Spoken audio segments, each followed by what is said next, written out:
go. All right. We're going to hold off just 1 second to let everybody get into the webinar. We're looking forward to this. Yeah. Will you field questions for me, by the way? Because I'm Absolutely. very bad at reading. I hate to read questions while I'm talking. I find it's a bit boring. But if you want to throw them out there, that'll be awesome. I will do. And do you want questions throughout or at the end? I normally reserve Well, I questions. mean, it depends on the importance. If I mean, at the end is best, but if it's something really pressing or that person has to go and they really want their question answered, I'd be more than happy to be flexible. Like if it's about what I'm talking about, then sure. Sure. Okay. Yeah. All right. Well, looks like we got a bunch of people already signed in. So I want to welcome everyone to our webinar Wednesday. I'm so excited today. We have a special guest, Roland Nairnsey. Hello. He's going to be talking about, are you a sales leader or a follower? We're going to get started in just 1 second. But before I pass it over to Roland, I want to make sure to cover a couple of things. We are recording this session, so please feel free to come back and visit our website at any time, and you can rewatch this and any of our other webinars. And then we will also be taking questions throughout the entire presentation. If you are kind of needing, if it's specific about a particular topic that he's discussing, I will try to find a space to interrupt to ask your question. Otherwise, we'll probably hold most questions until the end. I'm sure by now most of you know how to ask questions, but down at the bottom of your screen, you should see 2 little speech bubbles with a Q&A underneath that. Please feel free to click on that and ask your questions directly, and I will read them out loud to Roland so he can answer them for you live. You're also welcome to use the chat function. You can either use that to do any troubleshooting with me in the background, so you can reach me directly through that, or you can chat with each other as we're going along in the presentation. But with that, I think that's everything. If you have any questions, obviously you can ask me throughout the program. And then questions related to the presentation, put them in the Q&A and I'll ask them to Roland at the end. But with that, I'm going to pass it over to our wonderful partner, Roland, so he can tell you all about being a sales leader or a follower. Go ahead, Roland. Thank you so much. I really appreciate it, Emma Jane. Thanks for having me. Welcome, everybody. It's so nice to see everybody out there. Emma Jane sent me the list of people that had signed up, and I just think it's fantastic. So thrilled to be here. We're just going to get started. Your time is really valuable, so we're going to jump right in. The topic that we've come up with is, are you a sales leader or a follower? Which is very timely because with the market change, of course, some people really have adjusted or struggling to adjust. So we figured we would tackle it that way. And we're going to do, there'll be 2 lanes where I'm going to do talk some sales training stuff, because we have some salespeople on the call and also others that are managing sales teams mainly. So you can use the stuff we'll talk about. And then we're going to get into the leadership lane towards the end, the second half of the program. So it'll be both. And again, I love interaction. I love questions. So please send them over. Emma Jane will read them to me. I'll save most of them for the end unless it's really pressing about something that we're talking about. So let's get started. So for those that don't know me that well, I've completed a book last year, Mastery of Selling for New Homes. That's sort of my opus grande, if you will. It's sort of an A to Z of new home sales. And it's great for beginners and advanced salespeople, even mastery. I finished recording it. It's now on Audible and iTunes. So I've got a picture there of a young lady wearing headphones, looking like she's just so happy because she's listening to my book there. But that's how I listen to training books. I don't know if everybody else does. A show of hands. How many of else likes to listen to stuff? So good. So there it is. It's on Audible or iTunes. I believe that's known as habit stacking, when you go for a nice walk and get your exercise and listen to a training book as well. So now you can do that. Mastery of Negotiation will be coming out early next year now. I'm working on that, and it's a topic I love talking about. So really just a much smaller book and much more easy to get into, and it'll be full of about 30 negotiation tips and stuff that's proven to work. I am known as the stuff guy, so I like to get to the point pretty quickly and share stuff that will help you sell more homes. Please raise your hands if you'd like your team to sell more homes more consistently. Well, there we go. You're at the right place. I also write articles for Builder Magazine. I've got a monthly article that comes out. I had done some for Pro Builder. And so this also was a topic that I brought up there. Are you a new home sales leader or follower? So consistent with that. So there's that. Let's get started. I want to thank Chuck, Shin, of course, and Emma. Chuck and Emma are amazing. We all know them. And Emma Jane for organizing this. the webinar Wednesday, but also I will be appearing at the Managing for Profits seminar in New Orleans, which is coming up in October. If you haven't signed up for that, you all know what you're going to get with Chuck and Emma and their team focused on profits. And I'll be talking about the collaboration of marketing and sales leadership to ensure that everything is a smooth running machine. So thank you for having me there. I do have a brand new website. It opened up 2 days ago. I'm so excited. Thank you, actually, Blue Tangerine, for helping me with that. They've done an amazing job. And it's so interesting because I've really struggled to say what I do for a living. If you heard me going out to dinner with my wife, they say, "What do you?" Well, I'm a sales trainer. People go, "What's that?" And what is it really all about? So I'm really happy with this little graphic that we came up with that explains it the best I've ever been able to. It's nice and simply with 3 little circles. So of course I do training. I host training. I'm a sales trainer, consultant. My book right there, et cetera, et cetera. I also consult, of course, with all the managers on a regular basis, and how we do that is ongoing with a visit and then Zooms and monthly training. But what I really wanted to put up there was transformation, because I don't actually think, and this is not meant to sound sarcastic, but if your goal is just to get a few extra sales, then I'm probably not your guy. You will get extra sales with me, but my goal is to help you transform.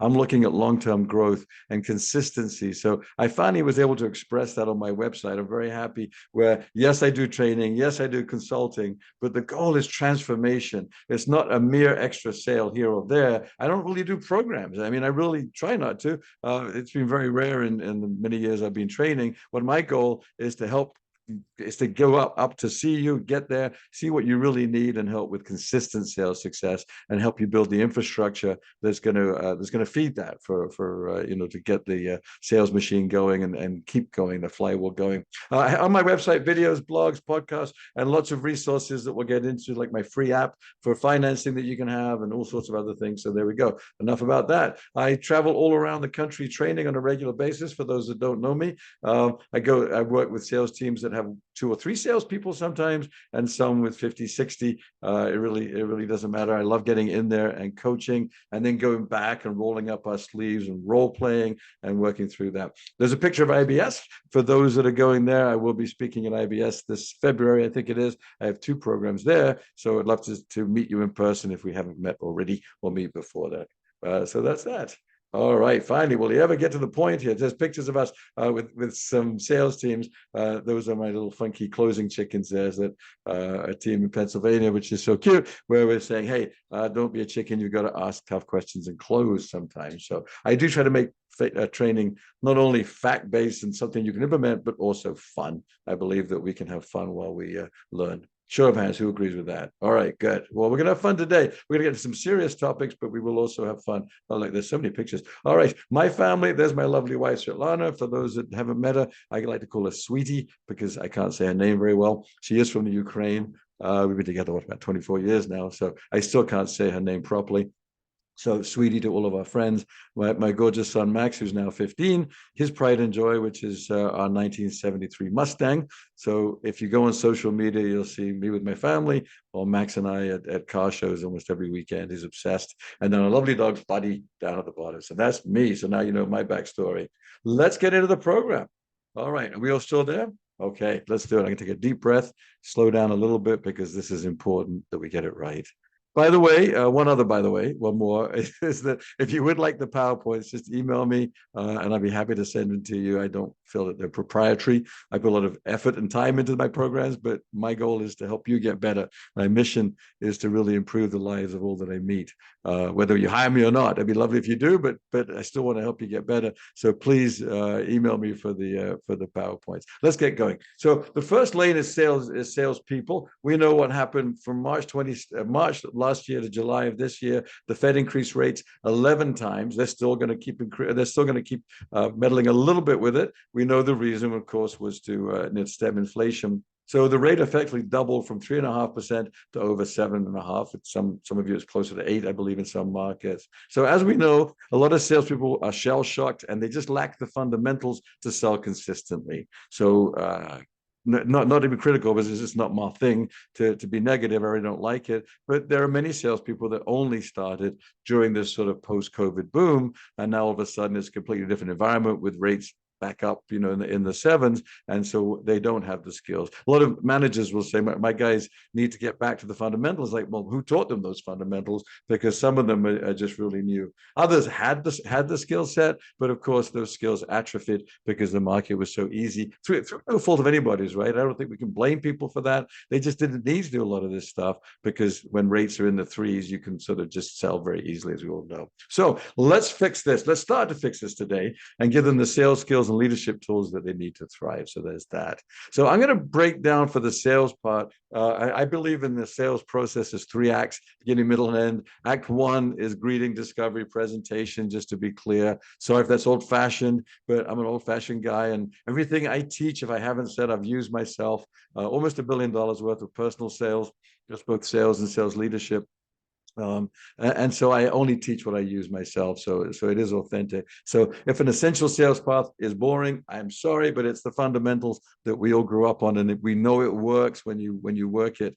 So the act 1 is discovery, is rather greeting, discovery, and presentation. So I'm going to do a little bit of a touching on that to make sure your salespeople are asking the right discovery questions. Then I want to touch on some model demonstration, narrowing down skills, make sure they're doing that correctly, and they're leading and not following. And then we'll get into that C word. What is it? Cooking, closing, of course. We'll work on closing as well at that part of it. Then we'll get into leadership. So the first part for salespeople is discovery. And what I found is people just tend to make it so complicated. They do a little bit of somebody's ideas and they get into this sort of connective bonding, which is lovely, but 15 questions later, they find out that the customer really can't afford to be in their area, or their time frame is many, many years away. So I don't believe in that. My what I practice is essential discovery. Yes, I want to build rapport. So, hey, welcome, how are you? And it's warm out, like some water or soda, or it's cold out, you like a cup of coffee. So I want to build a little bit of rapport. I don't want to be too aggressive. Obviously, we are in hospitality, so we've got to be hospitable and kind to people. But let's get into some of the essential discovery questions that I very rarely see, by the way, are going on out there when I look at video shops or role play. So my first favorite question for those that don't know me is, how did you hear about whatever the builder name? How did you hear about the builder at the community, as opposed to how can I help you? Which we all know people say, what, just looking, or can I help you? Or what brings you in? My car, why? Would you like to see it? So I have an old Mustang, if you're interested. No, just being silly. So how did you hear about us? And then it's a follow-up question. Great. What was it on the website? Let's be real. 99% of people have been on a website. That actually is not a made-up statistic now. Research says it's 99%. So pretty much everybody's going to go on the website. So when you say, how did you hear about us? It bypasses their negative sarcastic filter. They can't just say, just looking. I worked for 10 years on a sales floor in West Palm Beach, Florida, actually in Boynton Beach, which was like the poor man's Boca. We thought of ourselves, for those that know South Florida. Anyway, and I would say, how can I help you, for years? They'll go, don't you know? And I go, well, yeah. And I couldn't take it. So I learned this from a great trainer that taught me the how did you hear about. I used it successfully. For me, it worked about 80% of the time. Some people might just say, oh, just driving by, whatever. I'd say, great, have you heard about us on the website, whatever. But for an 80% return on investment, I think is pretty great. And also it's open-ended, obviously. So we know open-ended questions work at the beginning, which leads to closings at the end. So it's not do you or did you questions. So how'd you hear about us? Great. What was it on the website? What was it your realtor said? What was it your friend said that caused you to stop by? And now you've got a conversation going, which is really the idea. We really want this to look and feel like a conversation amongst friends, but it has to be focused. It can't just be, hey, how's the weather, whatever, and lots of questions that confuse people. As a trainer, I have found that if you give your salespeople too many questions to remember, there's only so much our brain can retain. So they'll do whatever you teach them in order and might not get to the essential. So the question 2 and 3, how'd you hear about us? What was it? The when question, when are you thinking of moving? That comes before price range, because what if they want to move immediately? Then you talk about your showcase homes or move-in ready. So your price range is this, not that. It's shrunken down to whatever you have available, not the whole gamut maybe. And there's a lot we could get into. And next, we're going to get value range after the when question. And I believe in giving to get. For those that are taking notes, I used to say to people, what's your budget? Which was very open-ended. And it was like a deer in the headlights. Oh, I don't want to tell them the real number, and what, they start playing games and all that kind of stuff with you. So let's give to get. We build homes here in a lovely community in Boca del Vista, anywhere from the 400s to just over 1 million. What did you have in mind? So it's easy, but you've got to practice it perfectly to get it right, because you could say we build homes from 400 to over 1 million. How does that sound? Sounds fine. You still don't know where they're at. So you want to practice perfectly. And then tell them what they can have. In that value range, we can build, let's say they said 500. We can build 3 or 4 bedrooms, either 1 or 2 story. What are you looking for? Then question number 7, then what other features are important to you? So without training or without leadership from all of you out there, a very logical question is, welcome to my builder, whatever your name of the builder is. What are you looking for? And the client decided, the customer describes what they're looking for. Well, you don't have it. Well, why'd you ask them what they're looking for? It makes zero sense. So we're going to be in control of all of our sales processes, but not look as though we're being overly controlling, and ask the right questions. So one of the foundational parts of my training is for salespeople to learn this. Yep, I know, you got to learn it. And then it's there. Then you can improvise and build around that. These are only the essential discovery questions. In my training, I'll show a picture of an iceberg, because there's so much ice underneath the surface of the ocean that we don't get to see or don't know about. Well, humans are like that. So I don't want to tell you my private, what's really going on, until I get to know you as a customer. I mean, and so the hot buttons, the pain points, what they want to change, if there is that, you're going to get there, but be patient. So there's that. All right, so far so good. Please send questions to Emma Jane if you have any on that. The main thing is to prove that you're listening. If you're a leader, then you listen. Show of hands who agrees with that. Absolutely. It's so funny that people think of salespeople as great talkers. I think we're great listeners. Even though I am a hyper individual, I'm the first to admit it. Like, you can't give me coffee after about 3 o'clock. That's in my instructions and my agreements. Like, don't give the man coffee. He doesn't need it. But even though I'm a bit of a hyper guy, I do listen. It's shocking. And the way I prove that I listen is to what I call chunk. It's when you get your hand out. So if I hear you correctly, and you would chunk back what they heard. So on the sales floor at the end of Act 1, which is greeting, discovery, presentation, if I hear you correctly, Emma Jane, you saw us on the website. You like the idea of this location because they have soccer fields for your daughter to play her soccer. You'd like to move in probably early spring of next year. So that's perfect for our building time frame. You'd like to keep the budget right around that 950 to $1 million with everything in there. You'd like a 4-bedroom, 3-bath with the primary suite on the main floor, and you'd like an open view. Did I get that about right? Well, so if you can't chunk back what you heard, or really paraphrase, I believe I made up the name chunk inadvertently. But if you can't paraphrase at the end of each act, in fact, then you're not really, then you're not listening, and therefore you're not leading the customer. So you shouldn't let your salespeople go out and demonstrate a model home unless they can chunk back those needs perfectly. Oh, and by the way, if they make a mistake, it's okay. It makes us human. To err is to be human. So I try to lower the way I communicate. I didn't really wear shiny suits or that kind of stuff. I want to just be well dressed but easygoing. And if I had said, so Emma Jane, I think you said next spring. She said, no, I want the summer. I apologize. Of course, we can do that too. But the point being, some people get really caught up in being perfect all the time, and that's not the idea. We just want to be humans relating to each other in a very friendly, easygoing way, but have our facts right, but have a process rather that gets us there. So chunking at the end of discovery is a great way to lead the customer onto the next step of the process.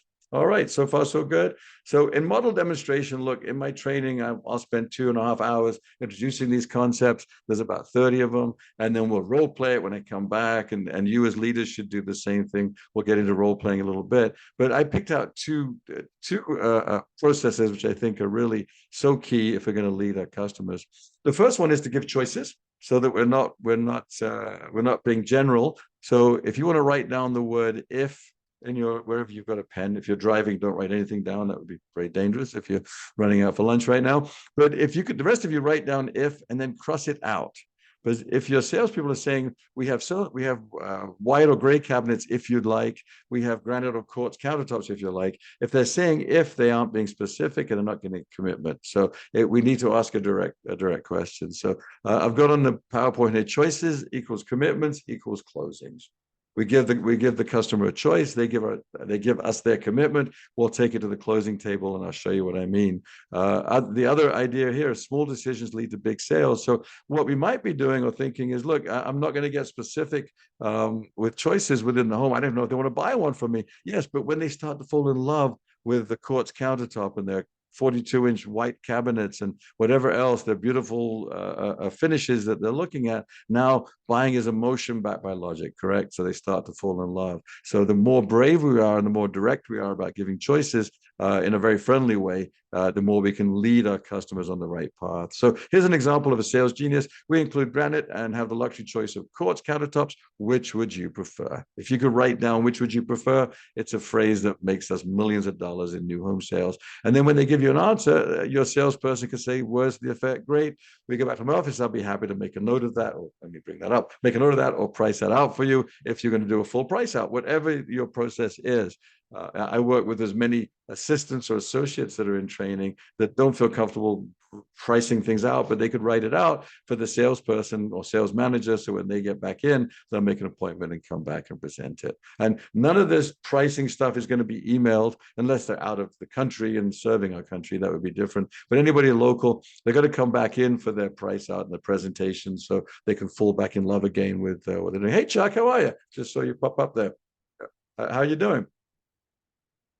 Always nice to see you. All right, I'm going to keep rocking and rolling here. So the other big concept that I plucked from model demo was to close as you go. Here we go. So to close out each element. So what I didn't know this for many years as a salesperson. I would get to the end of my presentation and demonstration, hope the customers liked it, and ask one closing question. And then I realized that doesn't make any sense. You've got to close as you go. So teach your salespeople to close out each element, if you will. So on your screen here, we bring it all up at once, make it easy for everybody that's following along. Let's close out the outside. So one of the first concepts I talk about is to start from the outside in and build value for the architectural detail, and so forth, always in context of what's coming next. So if it's a model, maybe it's an example of something. If it's the actual showcase home, then don't park in the driveway, park at the end and get out and describe it like your favorite painting, but then close it out. What do you think? How does it look? And then other elements that you would close out would be the kitchen, the great room. If it's the move-in ready home, then the backyard. Each floor, close it out. What do you think? The primary suite, which I keep changing the name of that, but the primary suite, and then the whole upstairs. And I've got a phrase here. I don't like closing questions that seem very obvious. Like, isn't this the most beautiful kitchen you've ever seen? I was like, oh, no, that's a little hyperbolic. I mean, it's nice. I like it, but you're making life hard for yourself. So instead, I call them easy yeses, just conversational, easy yeses. So here's some examples on the PowerPoint. How's the front look to you? Looks great. How's the kitchen feel? Feels good. Stand back. You're a little close. What do you think of the downstairs? Or what do you? I love it. It's great. All right. So there's some concepts of model demo. Of course, we're going to get to the end and always ask for the sale.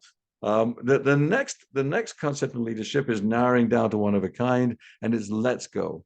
Not would you like to. So sometimes we just want to be so darn polite and say, would you like me to take you to the home site, or would you like me to go to show you the move-in ready home or showcase home? And what if they say no? So we've got to own those. If you want to write down, own the transitions. We're going to own the transitions between different acts. So at the end of Act 2, when you finish showing a showcase home, a model as an example of what you do, great.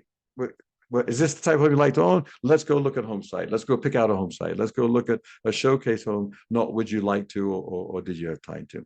Sounding good? So let's go is really powerful and owning that. Now, of course, if the customer is out of time, I'm not going to be overly pushy and drag them out there. We'll just do what? Right. We'll make an appointment to come back and do it. Let's go back, recap, and we'll make an appointment to go look at home sites and or move-in ready homes. Under no circumstances do I want your salespeople giving out a map with the home sites all marked up and where to go find them. Why? Of course, because customers shop by a process of elimination. You've lost control. You're not leading if you're doing that. You know, of course, it worked a year and a half ago when rates were 3 point something percent. You could do that, and there was a queue out the door for people wanting to buy those very same home sites. But we're back to a normal market where you got to take control. Let's go. And you are showing the home site or home to them. Note that I just thought of that would be important here. It sounds small, but it ends up being very big. Is if the customer follows the salesperson out to whatever they're looking at, what is the expectation? Right. After they've looked at the home site, their expectation is they're just going to take off. So if you can walk, drive together, find a way to go together safely, obviously. But if you go together, then you got to come back together. And there are extra sales in leading it that way. One way to do that is to leave your brochures and all the information back at your model. So you have to come back and recap with them. So I've seen so many video shops where the salesperson, like I said, bless their heart. You got to say that, bless their heart, but being nice. They didn't do it on purpose, but they'll say, follow me. And they get in their own car. The customer follows them out to a home or a home site. And then guess what? End of act two, the customer says, thanks a lot. We'll let you know. So wait a minute. Your movie ended early at the end of act two. You didn't get to the end. There was no closing there. So don't do that to yourself. It's let's go wherever, and then we're going to come back together. So whether you need to leave your closing props back at the office or go together is ideal. If they can walk, wonderful. Golf carts are great, as we know. Oh, good. I just added this in. People know I like about butts. So here we go. Look, I've got a box of pens that say I like big butts. I've got pens that say I like big butts. Not that I'm just being this rude Englishman, but a butt, of course, is what? It's an objection. I would buy butt. I need to think about it. So my catchphrase is I like big butts. I truly do. I do not lie. When you work with me, I give you these amazing pens that say it. I like big butts, but we really do. So the mindset for a salesperson and a sales leader, when you hear somebody give you an objection, should be yes, they are actually interested, but they have an objection that we need to manage. We don't always overcome it, right? But perception is reality. We need to get them to think differently about that. So let me take about a 10-minute detour into the biggest of butts that we have right now. And I'm going to need to read it because I just wrote this literally the last few days. With procrastinating customers, I want to get it right. So I'm sure we've heard this one and your salespeople heard this. I would like to buy, but I'm going to wait until rates come down, see what happens with the economy, country, planet, whatever. So it's some excuse. Isn't that a lovely picture, by the way? So that's what no, don't be so quick. How could you expect me to buy right now? We all know what's going on with rates. We all know rates will come down. We all know the economy, what's going to happen with that. So the people say it in this very sort of condescending way, as though they believe they're right, which they do when they say it. So it's if we're going to make the sales that we need and deserve, we're going to be able to manage that part. Would you agree? All right, so let's get into it. First of all, let me give you the backstory and explain how we get there, and then we'll try to put a cobble together an answer. But I really want to explain the theory and have you and your team work on your answer for this with some of the concepts that I'm going to talk about. So a customer says, "Oh, I'd like to buy but rates, etc." So this is what you need to say. Again, I only practice what I preach. I'm so darn old, even though I got a very soft lens going on right here, and I'm sitting back on purpose. But I've been through. I think this is my fifth economy that's not that easy, where it's challenging. So I'm used to saying this many times myself, and I know that it works. So two different ways you could say it. The one I would choose now is the first one, sales genius. If I could, so somebody says I would buy, but I want to wait for whatever the rates to come down. If I hear you, if I could show you that now is an ideal time to buy, would you consider moving sooner? Or what I used to say is, if I could show you that your buying power will never be stronger than it is right now, would you consider moving in sooner? So that's the first thing that you need to say to dislodge your customers' belief that they're right in waiting. Because look, that's what people are supporting out. Oh, you shouldn't buy right now. But we're going to get into some details that prove it's a completely not the right idea.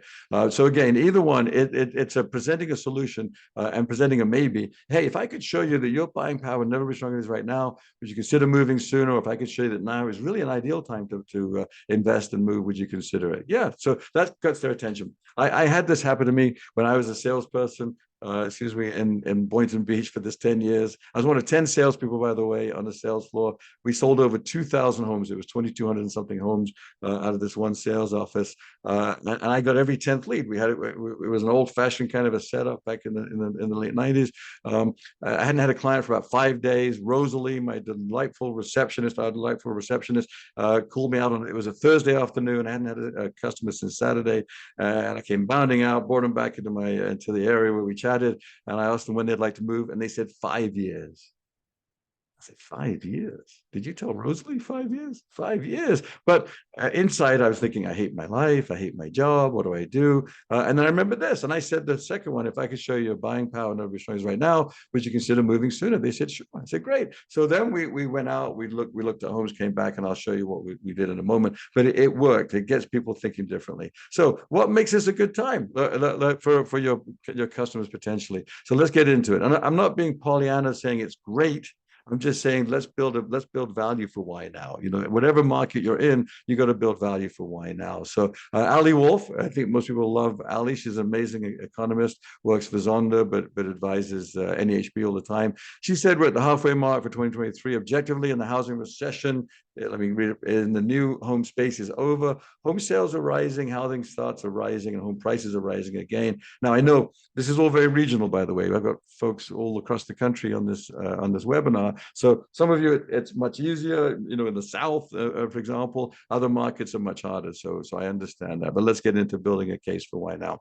The first thing we need to understand is there is a massive housing shortage all across the country. I've read different stats on that. Some say 3.5 million, others say 5 million. But people are starting to understand that we need more new homes out there. So that's going to stem prices. And with rates low and people on the sidelines, hang on one second.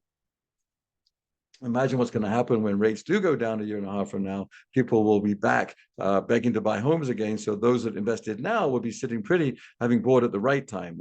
But prior to that, those that are thinking ahead of it when others are on the fence because of this big housing shortage that's around that we are trying to satisfy as fast as we can. Let's look at the economy and basic things that are. We'll be quick on this. For something, oh my goodness, he's doing economics. I am not an economist. I do understand enough to be able to discuss it, but obviously I didn't make these charts. So let's talk quickly. Days on market as of the end of August. This is the most up-to-date material I could get. 46 days on market. Some of us know that it was a lot longer. A while back, so 46 days on market is not a long time. There's only 3.8 months of supply out there of homes, so that 6 months used to be considered normal. Again, some of your markets is less, others it's more, but that's an average across the country. Unemployment is down to 3.8%, so we're just keeping it at a record low. So it means people are working, right? Those that want a job really have a job, and then inflation has come back down. As much as we hated this the rate hike, it does seem as though inflation is under control at 3.18%. Which is extraordinary. I don't think people get all that information because most people are no longer watching news and getting statistics.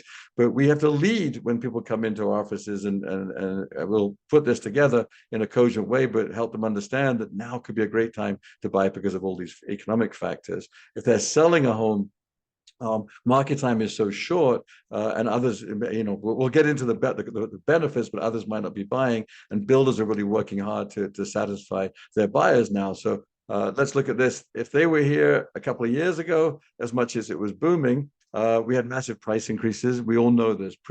Mainly, it was move-in ready homes, right? We stopped offering pre-sales because it became too expensive and took too long. There were massive delays. We all lived through it and gave us many headaches. We had price escalation clauses, something I thought I would never see. I tried to teach my builders, call them price caps at the time, but still there was an escalation, and it wasn't fun to worry about prices going up by that level. Some of us had quotas in markets where you could only sell 3, and then that was it. We were locked down for months. We put our homes on the market when they were complete, so there was no choices. It was like take it or leave it. This is the way it is. And in many cases, in many markets, there were bidding wars. So I don't want to go back. Anybody want to go back to that? No, I don't think so. So let's build a case for now, and I'm going to bring it all up on the screen at once, and then you can choose from this what makes sense for you and your market. But let's look at it rationally together. Now you can relax as a customer. Pre-sales are back. You guess what, Mr. and Mrs. Customer, you can build the home of your dreams. You can relax. You can choose your home. You can choose your home site. You can personalize it at our state-of-the-art design studio, or however you like to personalize it with our one-stop shop process. It's relaxing. It's fun again, like it always was supposed to be. So now you can do that where you couldn't do that before. And guess what? If rates go back down again, when we expect it to happen, happen? What might happen again? Let me think about it.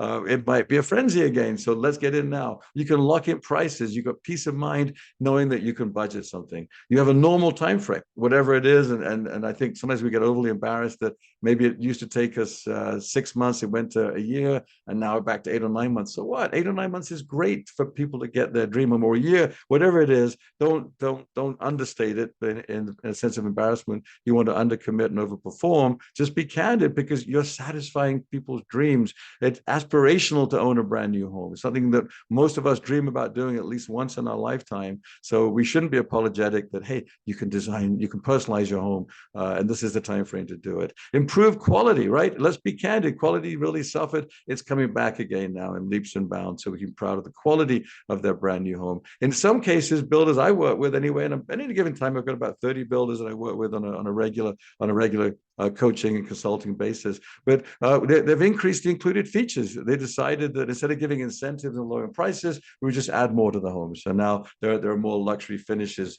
and in some cases, incentives or financing incentives and that kind of stuff. So guess what? Just from a purely emotional, practical point of view, now's a great time to come in and design and personalize your home. Choose a home site, personalize it, get the home you've been dreaming about without any pressure, knowing you can lock in the price and that kind of stuff.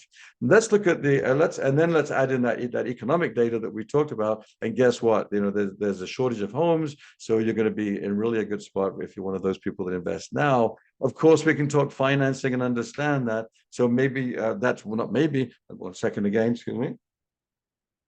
Your salespeople need to be well versed in financing and how that really works, and maybe a 7-year arm, or it's really fixed for 7 years, or if you have a permanent buy down program, they need to know how to explain that and show people that. I do have an app which is free to anybody. Just email me, Roland at New Home Sales Plus, and put app on that, and I will send you the links for it, because you need a code to work it. But it works beautifully. It's the simplest, easiest way to show people what financing is all about, and then your salesperson can text it or email that information with their contact info on it. So you put it right, but they need to step up and lead and understand that financing is important. I need to get your customers over the fear of that.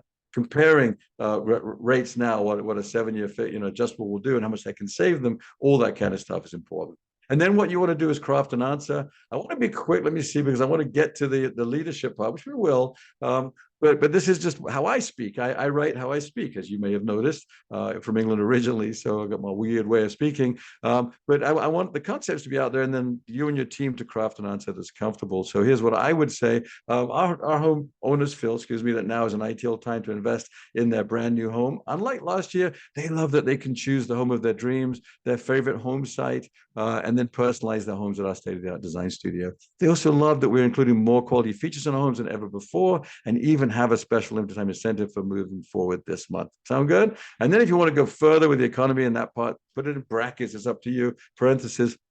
Finally, they're thrilled that economic research shows that we have a national housing shortage and our local inventory is so low. So with all this in mind, wouldn't agree that now could be the ideal time for you to invest in the home of your dreams. I put could, because they're probably not going to say, yippee-ki-yay, Roland, you're a genius, but they're thinking, you know what, maybe we should think about it differently. So for me, going back now many, many years to when I was on the sales floor, I had said to this customers, they said 5 years.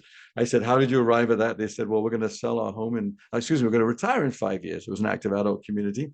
They said, we're going to retire in 5 years. So we're going to come back to Florida every year for the next 4 years and then make a buying decision. So I said the phrase I just showed you before, which was, if I could show you that your buying power will never be stronger than it is right now, would you consider moving sooner? They said, sure. I went back, gave a presentation, narrowed down the price range, went out into the models. We looked at a couple of models that suited what they were looking for. They fell in love with one of them, which was very good. With an open mind now, I said, let's go look at the home sites. We picked out a beautiful home site. It backed up to a nuclear waste plant. No, it was golf course. It was lake and golf course. It was gorgeous.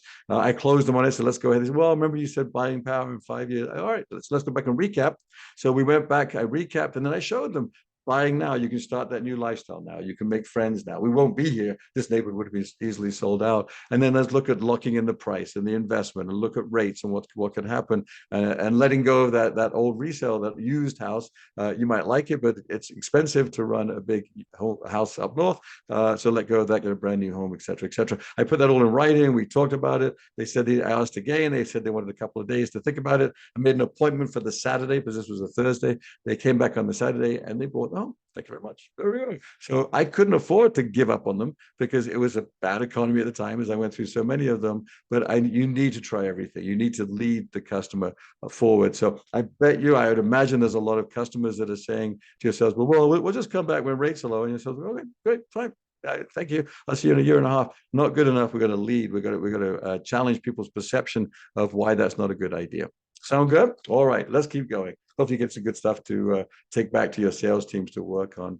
The next thing you got to do is create excitement for that one of a kind. So it's the commitment to something that's tangible, but also the part of our brain that deals with fear. I believe it's the amygdala.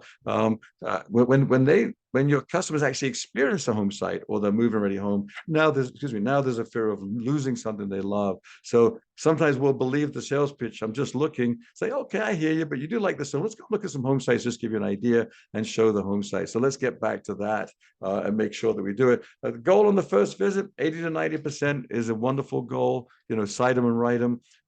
If your salespeople got to 70% on the first visit, that would be wonderful. If there's extenuating circumstances, they can't show a home site on the first visit, it's raining, you don't have roads in yet, then of course it's an appointment to come back and do that. The OYL, on your land world, of course, is different, where you're not really looking at the home site. So you're narrowing down to a home plan on the first visit instead. But you got to narrow down to something specific that A, they fall in love with, and B, that was weird. B, they fear, came out beer, interesting. But they fear doing without, sorry. So fall in love and fear doing without and see what works, but get them out there into the property. Don't take no for an answer if you want to make sales. The last concept for your salespeople before you get to leadership is never negotiate on your feet, always close at your seat. So I had to pick one thing to do with closing. We talked about involvement, and I'm a big believer in involving throughout, as all of you know. I coined FBI, feature benefit involvement. So you're sharing features, capping with them benefits, and then involving. But at the end, I learned this, that in this big sales office that I was at for many, many years, for 10 years, the first year there, I would end up standing up and I'd say, thanks for coming by. If I'm standing up, what is my body language saying? Exactly what this lady looks like. She said, no, we're over. We're done for the day. I'm hungry. I got lunch downstairs. I'm going to go get lunch or wherever. And so it's over. You've ended your movie early. If you sit down, what is your body language saying? Stay a while. Right? I want to hear what's going on. And so for me, it was an epiphany. I spent my first year in this big community, didn't have that many sales, about 12, 13 sales, which wasn't enough to really feed my family. And then I realized, wait a minute, whenever I'm selling a home, I sit down. So why not sit everybody down? Let's not be so judgy. Let's, and if they felt like it was a lukewarm interest, let's sit them down and see what happens. So I started practicing that, and I became the top salesperson within the year. And then I sustained that, kept doubling sales. So I was doing 50 sales a year. The two things I think I did best personally was ending. I had a very good ending, sitting down, recapping in a very friendly way. Recapping to help, by the way, not recapping to close, but to help them understand all the choices they needed to go through and simplify it. And I also did a lot of prospecting with realtors and worked on referrals. I was good at generating qualified traffic. I had to. Anyway, never negotiate on your feet, always close at your seat. So bring them back physiologically, lead them back to your office for a recap. And what does a recap close look like? We bring it up all at once so that we can look at it together. So what it should be, and it has to feel like a recap to help. You're going to recap the actual location with a prop. So hopefully whatever is on your wall in your sales office, you can have as a little flyer. So let's talk about the actual location, since we go macro, micro, and community before we get into the home. Then it's the neighborhood, a map of the neighborhood with the amenities, the outside of the home. Of course, the floor plan. If it's a move-in ready, what are some of those luxury choices that you have? And then excuse me, putting the home on paper to show them what the home is with their choices. And then here's a picture of my app, NH Sales Plus. Again, it doesn't work without a code, so email me if you want it, to show them what the approximate monthly investment would be with whatever they're thinking of putting down. And I've got that word approximately all over the app, because we're not qualifying people, we're just leading them to give them an idea of what their brand new home could be, the way they like it. It may work, and they may have to make compromises, or look at a different loan program, or a different home, but at least we're in the driver's seat and we're leading the sale now. We're not passengers or spectators, but leading it. So a recap is all these things sort of gently put together, writing down the kids' names on the floor plan, personalizing it, and then we've really earned the right to ask for the sale. Sound good? All right, so that's some sales leadership tips. Let me get into the management leadership tips now that I wanted to chat with you, because we've got to get much firmer with what we're doing. I know the clock is ticking, but I'm pretty sure we're going to stay on time. So excuse me, I call it rate. I think these are like plates that we're spinning. So in order, we're recruiting, excuse me, we're keeping people accountable, we're training and evaluating all at the same time. They usually, one shouldn't happen one after the other. It's an ongoing process for you. So let's look at the evaluation. We need to evaluate our team now more than ever. We know that some people have dropped out of the industry, but they didn't expect it to be this hard. Others really don't have the stomach for following your direction and really inserting themselves in the sale, because it is harder. So that's going to be tough on them. So the ones that you definitely want to evaluate and keep, how do they communicate with you, with each other? It's unusual that somebody would be mean to everybody around them and they'd be so nice to customers. Maybe it could happen, but it's unlikely. So look at the communication. Management by walking about, go out and be where they are with customers. Role playing, how do they embrace role playing? And are they really, do they have a learning mindset where they want to train? Please write down video shop reviews. It's so key. It really is a game changer when done correctly. There's a couple of great companies that can do the filming for you. I have a very simple and effective evaluation process where we send the shop to the salesperson to look at. They write their own notes. Then we'll meet in person for a very positive evaluation. But for me, it's a game changer, and I'm going out to the West Coast to Washington State in 3 weeks to look at a bunch of video shots. I've seen some of them already, and I just know it's a game changer for people that have atrophied with their skills, or the fundamentals weren't there to begin with. Now it's a reboot. You can look at it. Or what if we catch them doing things well? We can show that to other people, the other salespeople, and show excerpts of that. By the way, I do have excerpts on my website of some very good video shops if you want to see. So I've got a couple up there that I've had up for a while, so you can see some good examples. Sales results are, of course, important, but the conversion ratio is really the more important figure. Maybe the salesperson is in a high traffic area or a popular area, but have a look at the conversion ratio and see what they're doing and set that goal to make sure they're performing well. So there we go, evaluation. I have a little form. You email me. I've got a whole segment of forms you can have. An evaluation form, I call it MAP, where you're looking at each salesperson every month and evaluating. One is the best quadrant, where they're motivated, attitude's good, process persistent is good, and they're selling. That's where you really want everybody. Number two quadrant is that their map isn't great. In other words, their attitude may be off, they're not following the process, but they're still getting some sales. And then the third quadrant is that they've got a great attitude, but they're not getting sales. And the fourth quadrant is they've got sort of a stinky attitude and not getting sales. So if they're in number one, keep them there. Number 2 and 3, coach them to get them back to get them to number 1. If they're in number 4 for more than about a month and there's not something extenuating, maybe something personal that you understand, but if that's what they've become, you don't need them. They're actually hurting sales. We've got to be tougher. We've got to be tough and have some difficult conversations. I know, look, I'm being hypocritical. I was a sales manager many years, and I never wanted to let somebody go with a community that was unmanaged at all. That meant I might have to go there and sell for a while. But now with these digital keyless entry, enter nows and that kind of stuff, maybe you're better off just going keyless for a while, because if that person is really underperforming, you can't get that customer back. If you've lost a client, they're typically gone for good. If they've had a bad experience, and look, I know that we wouldn't do it on purpose, but I've seen video shops that were really not good, where if I was the customer, I wouldn't come back. It's like, no, that's that builder. It's not going to work for me. So I would much rather have some keyless form of entry, or a greeter, an assistant, than a salesperson salesperson that's actually part of the sales prevention team. And look, I am a sales guy, so it pains me to say that, but I generally feel that you got to make tough decisions and love yourself enough to have the best people on your team, and then don't harm your business by having the wrong people in your models. You just need to think of it differently. All right, so evaluation, training. Not everybody loves to train. Of course, it's my passion, and a few of you out there love to that I work with. But it's not just any training that we're looking to do. You've got to practice perfectly with them. So you've got to be able to stop and do it again and do it correctly. So when I go out on site, we'll practice Act 1 and have fun with it. Act 2, the model demo and narrowing down, and Act 3, closing and objections. All of that we'll role play and practice to create muscle memory, so it's not a surprise when we do it. Those weird looking flag football belts is a game I created where whenever the salesperson asks a discovery question, we pull a flag off the belt. We've got 20 flags, in fact. So if you're asking 20 involvement and discovery questions, we put it together, then yeah, you're probably connecting with people. A lot of salespeople have lost that ability to ask questions, and so they might only get 1 or 2 flags, which is not good at all. So telling is not selling. We've got to get back to asking good questions. So have fun and role play it with them.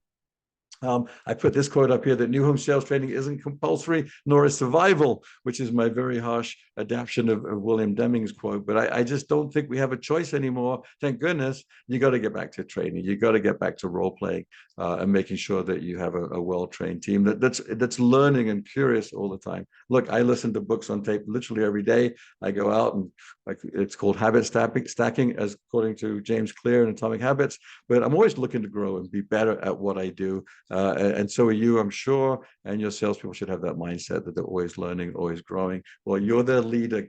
Lead them on that path. Or if you've got a big sales team, appoint somebody that likes to coach and train and stuff. Have them lead it, but they've got to practice their skills. All right, 10 minutes left to go through a few concepts here. Then you got to keep them accountable, keep yourself accountable. You got to measure things, as we know, and most of you are already. So the basics we're already are measuring. There's a few things on here I'd like to touch on. So I'm sure we're measuring traffic, so we know what works. I prefer the source of sales, not just source of traffic. So what is the traffic that leads to a sale? For example, where I worked as a sales director from 2012 to 2017, I think it was, before I started my own company, New Home Sales Plus. We did a lot of, back then in Southwest Florida, we did a lot of newspaper ads. It drove in tons of traffic, but not too many sales. The sales we made came from our website and they came from organic searches. And so when we realized that, we cut back a lot on some of the paid stuff and focused on digital. But the source of sales, you got to measure it, obviously. The other things that are on here, the stuff I want to focus on is appointments. How good are your salespeople at bringing people back with planned encounters? So I don't mean just your OSC appointments, but somebody they've met, because we know that when you bring them back, there's an increased closing ratio. So are you measuring that? Measuring the conversion ratio. What about the amount of visits to the sale? Now, some of you have more complicated products to build, more custom type homes. Others, it's more simple. I'm not saying it should only be first visit or second visit, but are we measuring that? What is the optimal 2 to 3? Maybe it's getting 5, 6, 7, which is letting you visits. I mean, before a sale, which is maybe letting you know that they're taking too long and losing customers that don't have the patience. Your D's and I's are not going to come back 5 or 6 times. They're just going to move on. And then some concessions and measuring that. Where I worked, it was measured, and my boss finally said, "Roland, you give away too much money." I hadn't realized he felt that way, so I stopped. Nobody told me that I was giving too much in concessions. It hadn't occurred to me as a 20-something salesperson. I just thought they wanted the sales, so I learned to button that up and still be very successful. And then what are they doing to narrow cost and go get business for themselves, such as realtor outreach and referrals and those kinds of things, and then their follow-ups. All right. If you want my version of a traffic report that I created, you're welcome to have it. I've even got a space for your logo at the top if you want it. The things that might be different that people tend to like that aren't always on there are your weekly and monthly and yearly sales goals. So the salesperson understands that. We're going to be goal focused.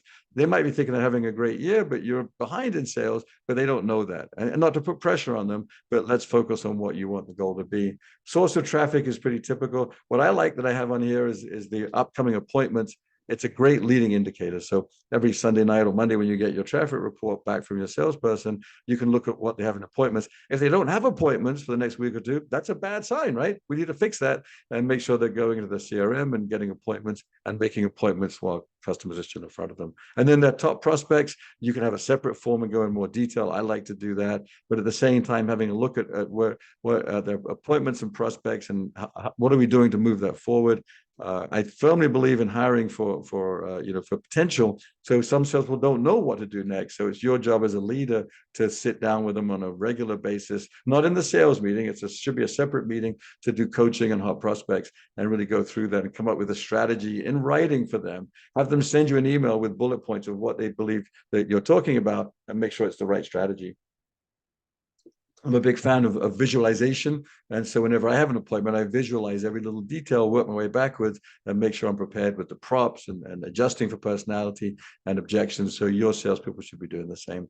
All right. How to build an A team. So look, I have a recruiting system and process. It's very simple, really, and it's not mine. It was from Top Grading. I just learned to implement it very, very well. So I'm not going to read it to you. We don't have time, and nor do I want to. But just a couple of concepts in there. You can have it. Just email me. I'll send you. It's about 12 pages of stuff. But anyway, the concept I want to share is always be recruiting the ABRs. Leaders know how to build a bench of A players. So the concept I want to get across is build a team now. Don't wait until you're compromised and somebody leaves and, oh gosh, how do I fill that hole? So many of you that I work with are doing this. Empire communities, it used to be Shay and Charlotte. Michelle Michelle Scott is extraordinary at this. Been working together 20 years now, and she has the best A team the best bench I've ever seen. And we train them. She keeps them there for at least a year with the understanding that that's how long it really takes before you can become proficient. They have to role play. They have to have a good video shop, and then maybe she'll have a community for them. But once they do, they're lifers. They're going to be top salespeople for the rest of their life. Their skill set is in. The cake is baked, if you will. So Michelle has been very firm on that. I've always appreciated the way she does it. So that's really the idea is to build a bench of people. And there's a process for how you recruit. So finding the right people. Ask your top people now if they know anybody that would like to do the same thing that they do. And then one thing in here that we might not be doing is do a phone interview before you do a face-to-face interview, in case you're not doing that, because you'll know within a few minutes, yeah, it's going well. Yikes, this is not a good interview on the phone. So I don't want to keep going and I don't need to meet face-to-face. When you meet face-to-face first, then you're sort of stuck because we're nice people. It's like, oh gosh, I know this isn't going to work out, but I got to sort of pretend for the next 30 minutes. I wish I hadn't done it this way. So that's one of the main takeaways. Is that. And I do offer the service of doing Zoom interviews with your top candidates for customers that I work with, for builders I work with, something that I'll do, and then I'll send a video and a report if you'd like that. But mainly, it's always be recruiting. Your mindset needs to be, hey, you need to lead, you need to build a team, you need to build a bench of people that you look forward to seeing every day that have high potential that you train and coach. Sound good? All right. So we're going to wind down and take questions in just a minute. A few things, though, if I may, before we do that. Please write an action plan from what we did today. So I went pretty quickly and I get that. So maybe watch it again a few times. But please write out 3 things that you're going to implement immediately based upon what we talked about today. And then what resources do you need and when are you going to do it? It's not an action plan if there's no time frame on it. It's just a wish list. And so you've got to be tough on yourself. So let's say that you want to role play with the salespeople and role play sitting down and recapping. When are you going to do it? By next Wednesday, whatever that date is, next Wednesday. That's the kind of thing I'm talking about. What resources might you need to accomplish it? Again, put that in there. So you got to, action is I act on things. So you got to take massive determined action to be a leader and to make a difference. And there's that. So let's see. If you would like to reach me, I would love that. My website is newhomesalesplus.com. Here's my phone number, and my email is roland@newhomesalesplus.com. If you'd like the resources that we talked about, then just email me, and I'd love to get them to you. I have the free app that I've been mentioning. I've got sales presentation templates, the discovery cards, my complete recruiting process, and what else? And then the traffic report that I mentioned, other forms. You're welcome to have them and bandy that about. So there's that. All right. Let me get back to Emma and see if she's any questions. I'm going to stop sharing, I think, full screen. Is that okay? Yep. Go ahead. All right. Excellent. Great presentation. Thank you, Roland. Always thank you. so much great information and great learning. You're very One of the welcome. things we do have one question, but I do want to say something I did notice is that one of the themes that you have stringing through here, which is something that we believe here at Shin Consulting as well, is that you have to be prepared, Yes. always prepared, have a plan and a system in place. And that's where you're going to find success is by Yes. acting on these plans and systems. I totally agree.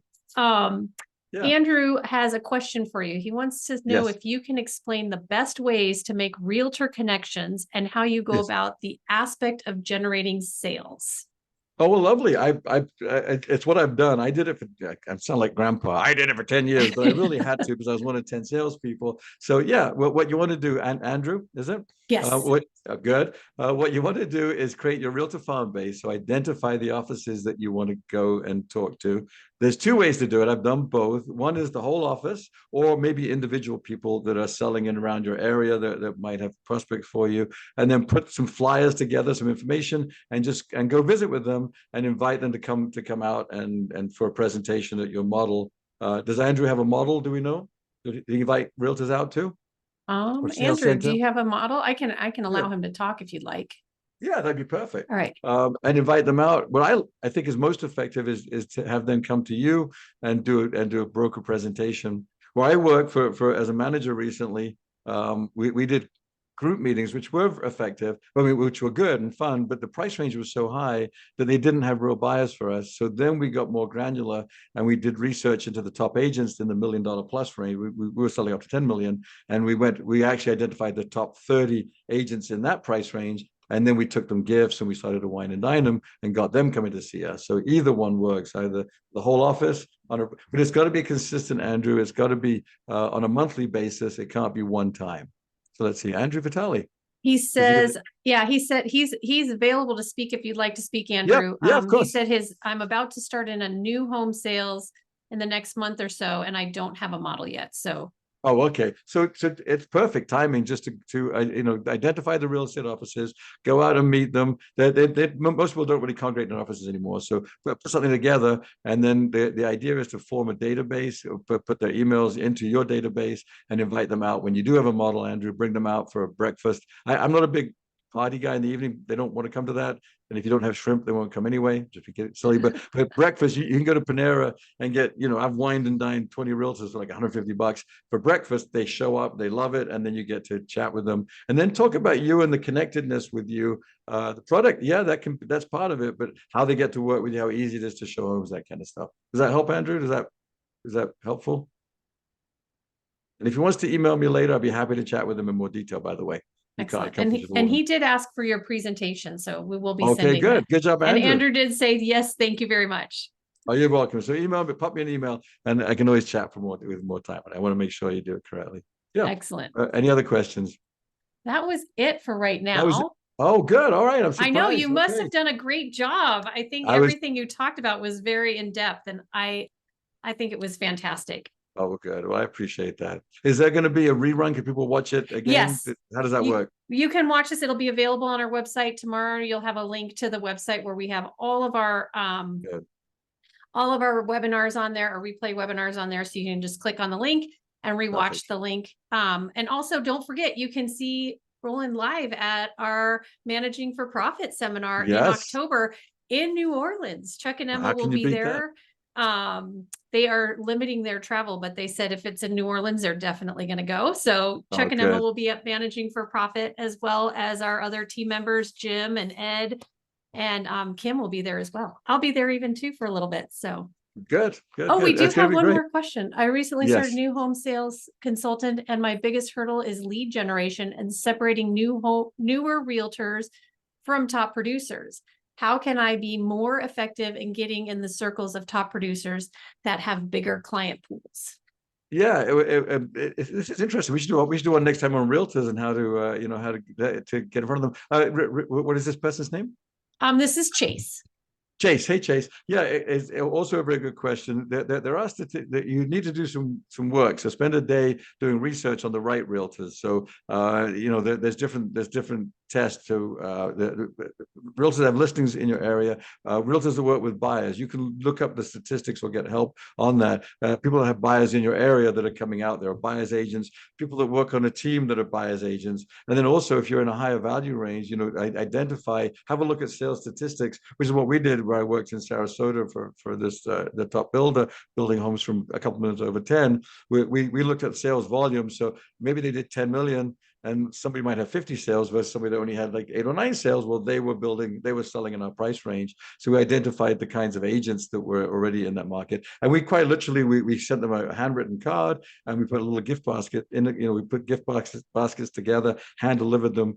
We all have egos, realtors especially, and they actually loved it. It was it was fun. I actually chased down the top agent in that area. He did over 200 million in sales. And at first he was more about listings, but I went with a gift basket. We chatted, ended up becoming very good friends, and he brought business out there. It's not a short-term thing though, that Chase. It's a long-term strategy. This is your career now. So don't think of it as, well, I tried it once, it didn't work. No. They have to know that you're consistent. You do it every month or whatever. You're calling them, put them in your database, let them know they're going to be the first to get good information. But this is a relationship with them. And maybe 2 or 3 months into it, they start bringing you customers like, oh, now the flywheel starts to turn. So do the hard work, do the research, go visit with them. The magic really is in the mix. You might have, I had one gentleman, Steve, we had 18 sales in 3 years. He was with a Prudential office.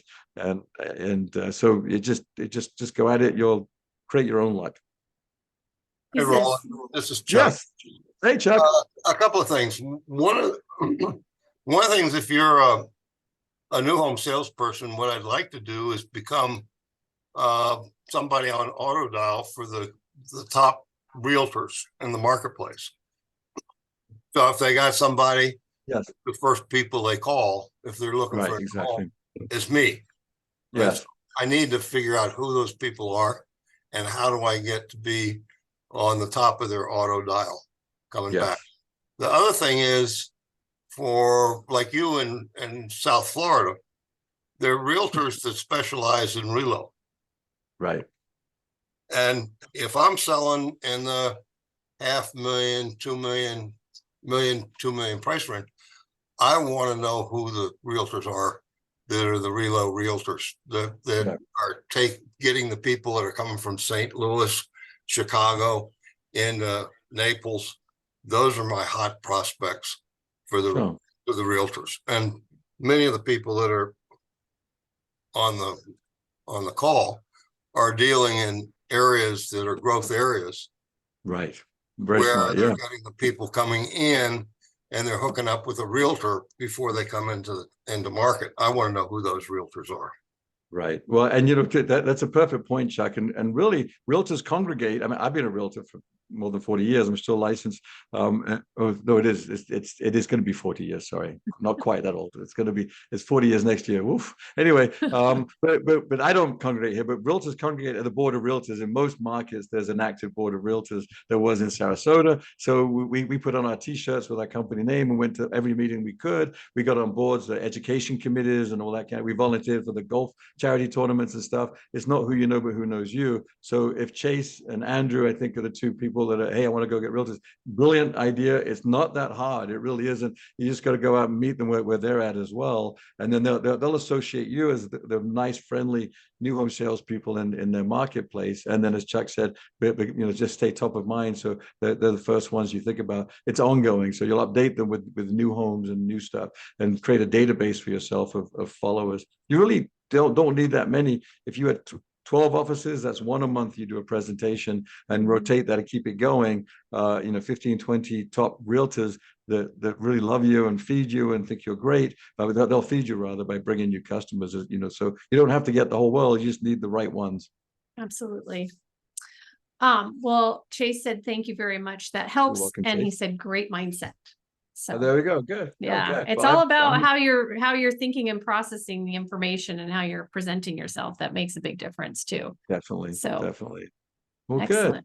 Good. All right. Anybody else before we wind down? That's it right now. So if you have other questions, feel free to reach out to Roland directly. You are welcome to reach me and I can pass you through to Roland if you're not able to get to Roland directly. But his information will be sent to you in an email tomorrow. Thanking you for joining us today.